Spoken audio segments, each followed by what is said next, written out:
lot of this is about not really like precision kind of work. There's also a lot left to, gravity and a lot left to chance. I think they relate to kind of the looseness and the freedom and the just like, okay, just do this and let it be what it is, that's also kind of a throwback to the environment that I grew up in.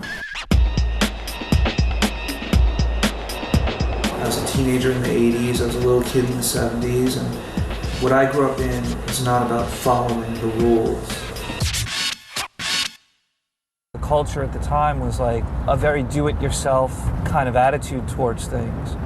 In graffiti, it was like people stole their paint and went out and painted illegal pieces, and they took matters into their own hands.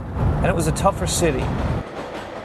I knew a lot of graffiti writers that they'd show up to the spot, they wouldn't even have any paint, and they'd just wait until the first young kids rolled through with bags of paint and just jack them for all their shit, take their shoes, take their coat, take everything.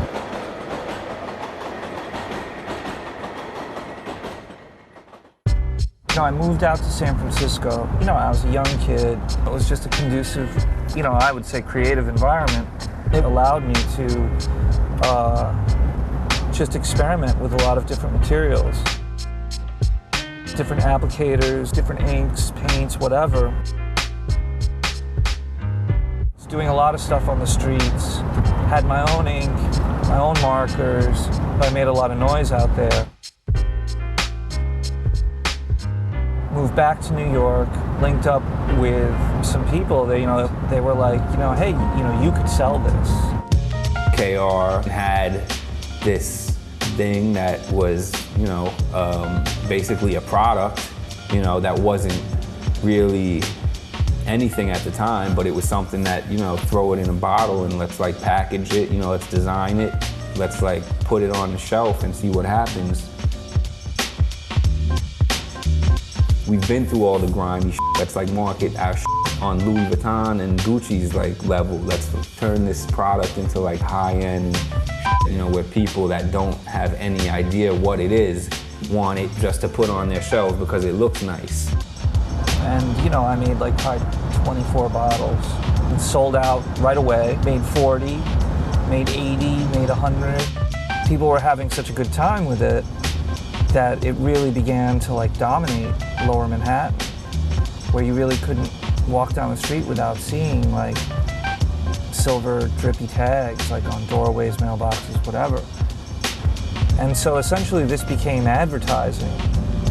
New York City is New York City. It's the crossroads of the world kind of, and you get a lot of people visiting. They thought it was cool. They found out the story. What, this guy makes his own ink? What is this? Oh, that's cool. And then they would go back to Europe or Brazil or wherever. And that really, really helped, like, as far as from a marketing perspective, because it just increased interest, both in the aesthetic, the brand, and the product. We also have been talking with people, like a company like Nike that is also interested in doing something with this aesthetic. Pretty bugged out, like, story of just, somebody making something in their apartment into like a brand of globally distributed products that are, offered in some of the top retail spots around the globe.